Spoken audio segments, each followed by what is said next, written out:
Hello అందరూ ఎలా ఉన్నారు? Welcome to my channel American Navya. మేము ఈ ఇంటికి వచ్చి ఆల్మోస్ట్ 1 ఇయర్ అవుతుంది. దానికి ముందు 1 ఇయర్ పైన అట్లా ఉన్నాడు ఇక్కడ. ఇప్పుడు హౌస్ షిఫ్ట్ అవుదాం అనుకుంటున్నాము. ఎట్లా లీజ్ ఎండ్ అవుతుంది దానికోసం మనం సర్చ్ చేస్తూ ఎక్కడైతే రెంట్ తక్కువ దొరుకుతుంది, ఎక్కడైతే మన బడ్జెట్లో ఉంటుంది, ఎక్కడైతే మనకి అంత బాగుంటుంది అని చెప్పి చూసుకొని చెక్ చేసుకొని చూస్తున్నాము ఎక్కడ దొరుకుతుంది అని. ఇంకా దొరకలేదులేండి, కానీ సెర్చ్ చేస్తున్నాము ఎక్కడ దొరుకుతుంది అని. సరేలే, ఇలా నాకు ఫస్ట్ టైమే ఇలాగ హౌస్ సెర్చ్ చేయడం అంతా. నేను వచ్చేసరికి ఆల్రెడీ ఉంది కాబట్టి హోమ్, నాకు అంత నాలెడ్జ్ లేదు అప్పుడు. ఇప్పుడు అంతా చెక్ చేస్తూ చూస్తాం కాబట్టి కొంచెము తెలిసింది. సరే మీతో షేర్ చేసుకుందాము. ఎలాగో ఎవరైనా కొత్తగా యూఎస్కి వచ్చే వాళ్ళు ఉంటారు కదా, వాళ్ళు ఎవరు తెలియకుండా డైరెక్ట్గా వస్తారు. ఎలా హౌస్ సెర్చ్ చేసుకోవాలి, ఏమేమి ఉంటుంది, ఏమేమి రిక్వైర్మెంట్ చూసుకోవాలి ఇక్కడ మెయిన్గా అని ఉంటుంది కదా, దాని గురించి షేర్ చేసుకుందాము. ఎవరో కొంతమందిగానే యూజ్ అవుతుంది కదా ఈ ఇన్ఫర్మేషన్ అని చెప్పి. ఎలాగో నెక్స్ట్ టైం హౌస్ షిఫ్ట్ అవ్వాలనుకున్నప్పుడు మాకు కొంచెం చూసుకుంటే మాకు ఉంటుంది కదా అని ఎట్లానో అని ఈ వీడియో రికార్డ్ చేస్తున్నాను.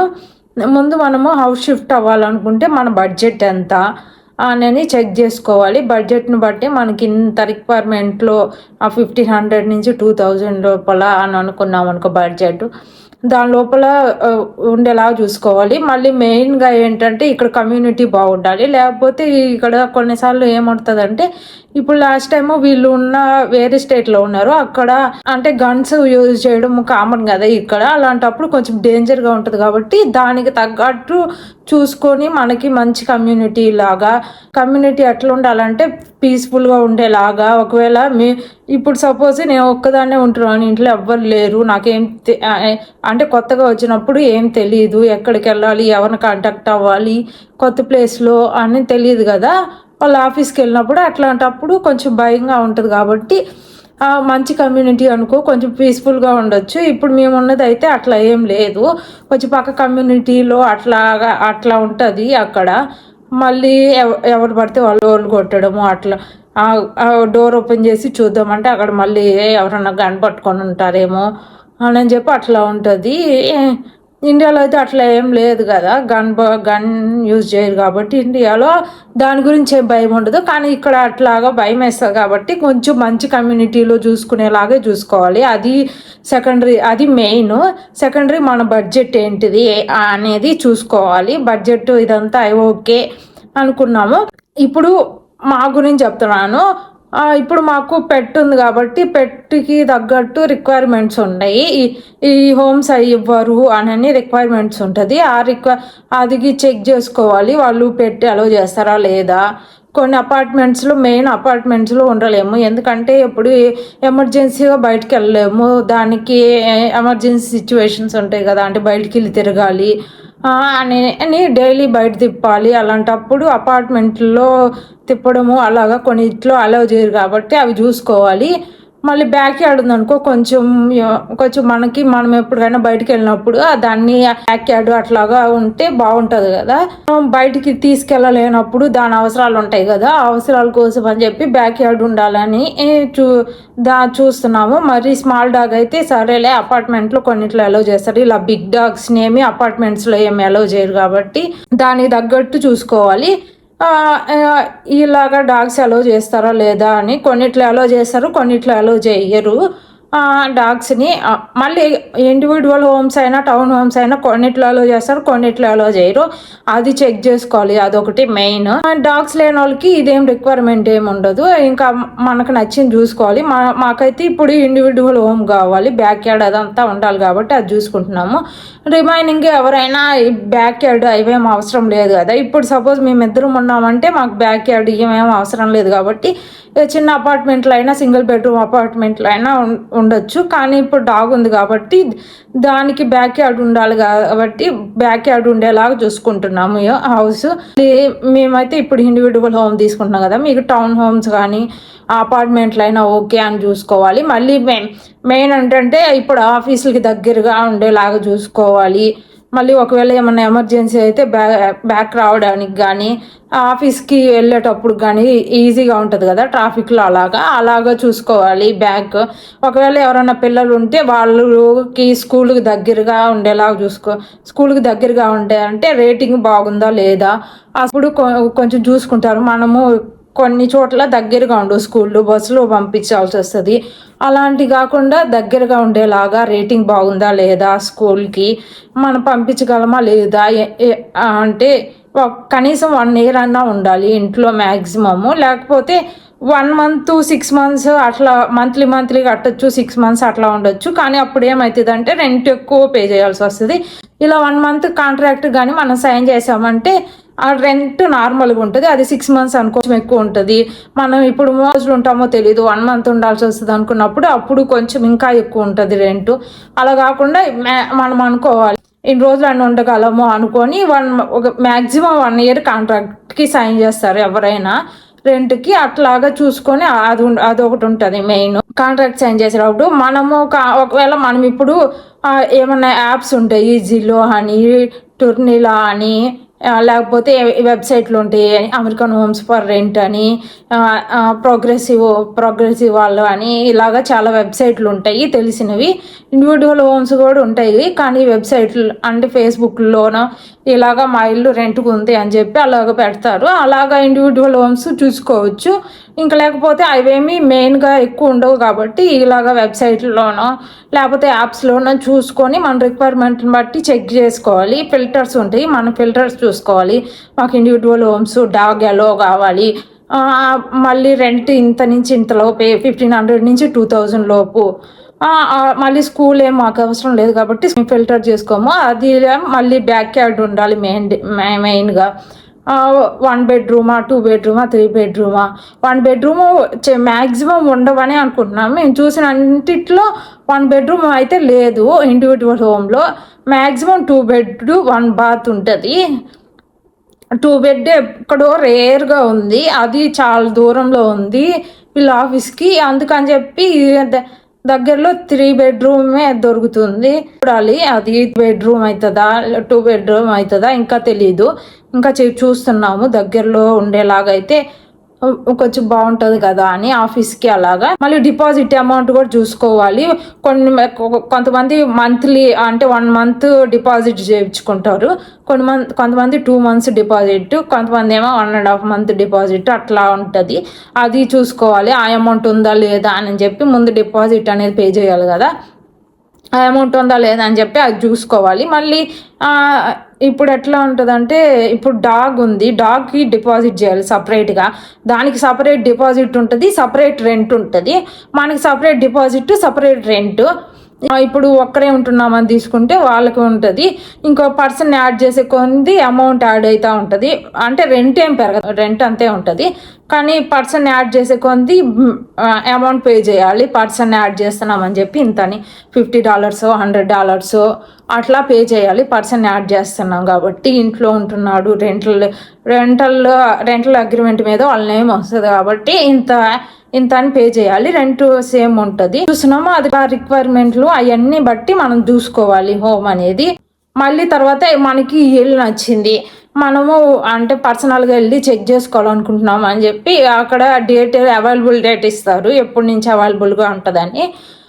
దాన్ని బట్టి చూసుకొని మనము పర్సనల్గా వెళ్ళి చెక్ చేసుకోవాలనుకుంటున్నాము ఇల్లు అని చెప్పి చెక్ చేసుకోవచ్చు. డేట్ ఇస్తారు, ఈ డేట్ నుంచి ఈ డేట్కి అవైలబుల్ ఉంటుంది, పర్సనల్గా వచ్చి చెక్ చేసుకోవచ్చు అని ఉంటుంది. మనం పర్సనల్గా వెళ్ళి ఇల్లు నచ్చింది ఇంకా మనం ఈ ఇంటిని తీసుకోవాలి అని మనం ఫిక్స్ అవుతాము. దాన్ని బట్టి ఏం అడుగుతారంటే డాగ్ ఫోటో పంపించమంటారు. మెయిన్ ఇప్పుడు డాగ్ ఉంది కాబట్టి, డాగ్ లేని వాళ్ళకి అయితే అదే అవసరం లేదు. ఇంకా SSN అవి పంపివ్వాలి. దాన్ని బట్టి మన క్రెడిట్ స్కోరు ఓకేనా కాదా, కొంచెం ఎక్కువే ఉండాలి, క్రెడిట్ స్కోర్ని బట్టి ఇస్తారు. మళ్ళీ తర్వాత మనం ఎక్కడ వర్క్ చేస్తున్నాము, మన శాలరీ ఎంత, శాలరీ డీటెయిల్స్ అవన్నీ పంపించాలి. ఓకే మనకు వచ్చే శాలరీ రెంట్ కన్నా ఇన్ని టైమ్స్ ఎక్కువ ఉండాలి, 3 times 4 times ఎక్కువ ఉండాలి, 2 times అట్లా ఎక్కువ ఉండాలి. అవి చెక్ చేస్తారు మెయిన్, మనం రెంట్ కట్టగలమా లేదా అని అది చెక్ చేస్తారు. క్రెడిట్ స్కోర్ అంతా ఓకే అనుకుంటే అది చెక్ చేస్తారు. అది ఓకే అనుకుంటే పెట్టు ఓకేనా కాదా అని చెక్ చేస్తారు. పెట్టు వాళ్ళకి కొంచెం పెద్దగా అనిపించింది, వాళ్ళ ఇంటికి అది సెట్ కాదు అనుకుంటే అక్కడ క్యాన్సిల్ చేసే ఛాన్సెస్ కూడా ఉంటాయి. ఓకే పెట్టు ఓకే, ఆ క్రెడిట్ స్కోర్ బాగుంది, మన శాలరీని బట్టి మనము రెంట్ పే చేయగల స్టామినా ఉంది, మన ఖర్చులు పోను రెంట్ పే చేయగలము అనుకొని అలా కూడా అంతా ఓకే అనుకున్నప్పుడు మనకి డేట్ ఇస్తారు. మనం ఎన్ని ఇయర్స్ కాంట్రాక్ట్ సైన్ చేయాలనుకుంటున్నాము, ఇప్పుడు ఫర్ సపోజ్ 1 year 6 months లేకపోతే మంత్లీ పే చేస్తాం అనుకుంటే అలా చూసుకోవచ్చు. ఇంకా అలా చెక్ చేసుకొని అంతా అయిపోయింది మొత్తం ఓకే అనుకున్నారు అన్నప్పుడు మనకి డాక్యుమెంట్స్ పంపిస్తారు. అంటే డాక్యుమెంట్స్ అంటే ఫామ్, అది సైన్ చేయడానికి ఫామ్ అవి పంపిస్తారు. వాటన్నిటి మీద సైన్ చేసి మన డీటెయిల్స్ అన్నీ ఇచ్చి మన ప్రూఫ్ ఇవ్వాలి. ఇక్కడ ఉంటున్నట్టు ఏదో ఒక లైసెన్స్ కానీ, ఆ డ్రైవింగ్ లైసెన్స్ కానీ ఏదో ఒక ప్రూఫ్ ఇవ్వాలి. అవన్నీ ఇచ్చి అంతా ఓకే అనుకున్నప్పుడు వాళ్ళు మనల్ని మనం ఇంకా ఇంటికి రెంట్కి వెళ్ళవచ్చు. ఇదంతా ఓకే కాదు అనుకుంటే అలాంటప్పుడు మనం ఏం చేస్తామంటే, మనకు తెలియదు కదా వాళ్ళు ఓకే అంటారో లేదో, కాబట్టి 2-3 దాంట్లోకి అప్లికేషన్స్ వేసుకుంటాము. వాళ్ళు దేంట్లో దాంట్లో దొరుకుతుంది అనుకోవచ్చు. ఇప్పుడు మేమేమనుకున్నామంటే ఈ ఇంటి నుంచి డైరెక్ట్ ఈ ఇంటి వాటిల దాంట్లోకి షిఫ్ట్ అవుదాము అక్కడికి అనుకున్నాము. కానీ వాళ్ళు ఏమన్నారంటే ఇక్కడ ఈ అమౌంట్ ఏమో మళ్ళీ మళ్ళీ డిపాజిట్ చేస్తాం కదా, ఆ డిపాజిట్ అమౌంట్ బ్యాక్ ఇవ్వము, ఆ తర్వాత డిపాజిట్ అంతా ఓకే అనుకుంటే అక్కడ రెంట్కి ఇల్లు రెంట్కి ఉండొచ్చు, అక్కడ హౌస్ ఓకే చేస్తాము అన్నారు. అంతవరకు మనం ఎక్కడ ఉండాలి ఏంటి అని చెప్పి ఈ దాంట్లో వద్దులే వేరే దాంట్లో చూసుకుందాం అని చెప్పి అలా చూస్తున్నాము. ఆఫీస్కి దగ్గరలో అయితే ఒక రెంటు, ఆఫీస్కి దూరంగా అయితే ఒక రెంటు, మళ్ళీ కాలేజీలో అవి ఉంటే ఒక కాలేజీకి దగ్గరగా ఉంటే అక్కడ రెంట్ ఎక్కువ ఉంటుంది, ఆఫీసులు కాలేజీ దగ్గరగా ఉంటే రెంట్ ఎక్కువ ఉంటుంది. కొంచెం దూరం వెళ్ళే కొద్ది రెంట్ తక్కువ ఉంటుంది, అది కూడా చూసుకోవాలి. రెంట్ ఎక్కువ ఉంటుందా లేదా మనకి బడ్జెట్లో రావాలి కదా, దానికి బట్టి చూసుకోవాలి. మళ్ళీ ఏంటంటే ఇప్పుడు కొత్తగా ఎవరికొకరు వస్తారు, స్టూడెంట్ ఒకరు వచ్చారు ముందు, వాళ్ళకి కాలేజీలో పార్ట్ టైం దొరికింది, SSN ఉంది, అంతా రెంట్కి సీనియర్స్ దగ్గర ఉండి తర్వాత బయటకు వచ్చి రెంట్కి తీసుకున్నాము. వాళ్ళ ఫ్రెండ్స్ అనో ఫ్యామిలీ అనో ఎవరొకొకరు వస్తారు, సరేలే వాళ్ళ కోసం అని చెప్పి బాగా మంచి ఇల్లు పెద్ద హౌసే తీసుకున్నాము. ఎక్కువ బెడ్రూమ్స్ ఉండేవి, 3-4 bedrooms ఉండేవి తీసుకున్నాము. ఎట్లా వాళ్ళు వస్తారు కదా, వాళ్ళు రెంట్ షేర్ చేసుకుంటారు అని చెప్పి అలాగా తీసుకుంటాము. తీసుకొని అంతా అయిపోయింది. వాళ్ళకి మన పేరు మీద రెంట్కి తీసుకుంటాం కదా, అప్పుడు ఏమవుతుందంటే వాళ్ళు వస్తారు, ఓకే అంతా ఓకే అని చెప్పి వాళ్ళని ఉండనిస్తాము. ఆ రెంటల్ అగ్రిమెంట్లో యాడ్ చేయకుండా కొంతమంది అట్లా చేస్తారు, యాడ్ చేయకుండా వాళ్ళు ఉంటారు అక్కడ, ఉంటున్నారు కదా సరేలే అని చెప్పి మనం కూడా ఓకే అనుకొని అట్లా ఉండనిస్తాము. వాళ్ళు సడన్గా ఏం చేస్తారంటే అందరు ఒకటేసారి వెళ్ళిపోతారు. అప్పుడు బర్డెన్ అంతా మన మీద పడుతుంది. రెంట్ ఎంత అయితే ఉంటుందో అదంతా మనమే పే చేసుకోవాలి. వాళ్ళకి ఏమి ఉండదు. వాళ్ళు ఏముంది ఓకే వెళ్ళిపోతున్నామని చెప్పి బయటకు వెళ్ళిపోతారు. వాళ్ళు ఇప్పుడు ఏం చెప్తారంటే మేము వెళ్ళిపోతున్నామని ఒక మాటలో వెళ్ళిపోతారు. వాళ్ళకేం ప్రాబ్లం లేదు. ప్రాబ్లం అంతా ఎవరికి, రెంటల్ అగ్రిమెంట్ మీద ఎవరైతే సైన్ చేస్తారో వాళ్ళకే ప్రాబ్లం ఉంటుంది ఫ్యూచర్లో.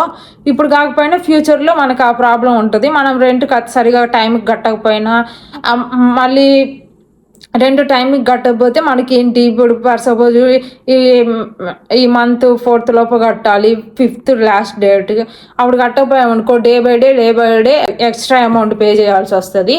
మంత్ ఇప్పుడు 1500 రెంట్ అనుకో, నువ్వు ఈ మంత్ 5th లోపల కట్టకపోయావు అనుకో, నెక్స్ట్ డేకి ఒక 50 యాడ్ అవుతుంది, ఆ నెక్స్ట్ డేకి ఇంకొక 50 యాడ్ అవుతుంది. అట్లాగా పెరిగిపోతూ ఉంటుంది, మనం ఎక్స్ట్రా పే చేయాల్సి వస్తుంది. అలాంటప్పుడు చాలా ప్రాబ్లం అవుతుంది. ఒకవేళ ఇండియా నుంచి పంపించడానికి అంత పంపించలేరు కదా, లేదా మినిమం 1 lakh పైనే ఉంటుంది రెంట్, ఏమి ఉండదు. వాళ్ళు ఏం రెంటల్ అగ్రిమెంట్లో ఏం నేమ్ లేదు కాబట్టి వాళ్ళకేమి బ్యాక్గ్రౌండ్లో ఏమి ప్రాబ్లం ఉండదు. ఒకవేళ ఎప్పుడన్నా హౌస్ చేసి మనము అట్లా ఉన్నప్పుడు ప్రాబ్లం ఉండదు. ఇట్లాగా మధ్యలో వెళ్ళిపోతున్నాయి ఇట్లాంటివి కొన్ని ఇంప్రెషన్ ఉంటుంది. వాళ్ళు మనం వేరే చోట ఇల్లు చూసుకున్నప్పుడు వాళ్ళు చెక్ చేస్తారు ఇలా బ్యాక్గ్రౌండ్, వీళ్ళు టైంకి పే చేస్తున్నారా రెంట్, లేదా మధ్యలో ఎక్కడైనా కట్టకుండా ఆపేశారా, అని అట్లా ఉంటుంది. కానీ అట్లా చూసుకోండి. ఎవరన్నా కొత్తగా వస్తున్నారు మన దగ్గరికి ఉండడానికి అనుకున్నప్పుడు వాళ్ళని రెంటల్ అగ్రిమెంట్లు యాడ్ చేసామంటే మన మీద బర్డెన్ తక్కువ అవుతుంది. కాబట్టి అట్లాంటివి చూసుకోండి. అట్లాంటివి చాలా జరుగుతుంటాయి ఇక్కడ. మెయిన్ కొత్తగా వస్తారు కాబట్టి మనం ఆల్రెడీ ఉన్నామని చెప్పి మన దగ్గరికి వస్తారు. వచ్చి అంతా ఓకే, ఎవరికొకరు ఫ్రెండ్ దొరికారనో ఎవరికొకరు దొరికారు మనకి, వేరే చోటుకి వెళ్ళిపోదాము, రెంట్ తక్కువ ఉందనో, మనకి దగ్గరగా ఉందేమోనో, కాలేజు ఆఫీసు దగ్గరగా ఉందనో, ఏదో సంథింగ్ ఏదో ఒక కారణం ఉండొచ్చు వాళ్ళకి. లేకపోతే ఇక్కడ ఎందుకు వీళ్ళ దగ్గర ఉండేది, మనం వెళ్ళి వాళ్ళ దగ్గర ఉందామనో అట్లా ఉంటారు. కాబట్టి అట్లా ఉంటారు చాలా మంది. ఇండియాలో ఎట్లా ఉంటారో తెలియదు కానీ ఇక్కడికి వచ్చాక మాత్రం అట్లానే ఉంటారు ఆల్మోస్ట్. అందుకని కొంచెం జాగ్రత్తగా చూసుకొని తీసుకోండి. ఒకవేళ ఎవరైనా స్టూడెంట్స్ కానీ ఎవరైనా కొత్త వాళ్ళు వస్తున్నారు కదా, సర్లే మన ఫ్రెండ్స్ మన ఫ్యామిలీ హెల్ప్ చేద్దాము, వాళ్ళు చెప్పారని హెల్ప్ చేద్దామని, వీళ్ళు చెప్పారని హెల్ప్ చేద్దామని అట్లయితే అసలు చేయొద్దు. అలా ఎక్స్పీరియన్స్ అయిన వాళ్ళని చాలా మందిని చూశాను నేను. అందుకని చెప్పి మీరు అట్లాగా ప్రాబ్లంలో పడద్దు. అది మెయిన్. మనం కట్టుకోలేము కదా ఇట్లా స్టూడెంట్గా ఉన్నప్పుడు. మనకు పార్ట్ టైం అంటే మనకి మామూలుగా కొంచెమే వస్తుంది. పార్ట్ టైం కాలేజీలో పార్ట్ టైం చేసుకునేటప్పుడు 40 అవర్సే ఉంటాయి కాబట్టి 40 అవర్స్ 20 అవర్స్ అట్లా ఉంటాయి కాబట్టి మనకి తక్కువే వస్తుంది. కాబట్టి మొత్తం రెంట్కే పే చేసే రెంట్కి మనకు వచ్చేదానికన్నా ఎక్కువే ఉంటుంది. ఆ రెంట్ తక్కువేమి ఉండదు. ఎక్కడైనా మనం చిన్న apartment, single bedroom, single bath apartment తీసుకున్నా కానీ ఎక్కువే ఉంటుంది, తక్కువేమి ఉండదు. దానికన్నా తక్కువే వస్తుంది మనకి పే.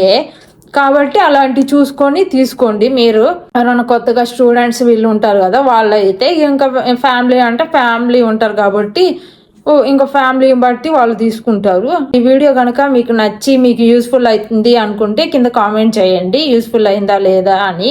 నేను గోత్రూ అయినంత వరకు మొత్తము మీతో షేర్ చేసుకున్నాను అనుకుంటున్నాను. ఫ్యూచర్లో మేము ఎక్కడికి వెళ్తున్నాము, ఎలా హౌస్ షిఫ్ట్ అవుతున్నాము అనే డీటెయిల్స్ అన్ని ఇంక ముందు వీడియోలో వస్తాయి. వీడియో కనుక నచ్చితే please do like, share and subscribe to my channel America Navya. Next వీడియోలో కలుద్దాం. అంతవరకు stay tune. Bye. Thanks for watching.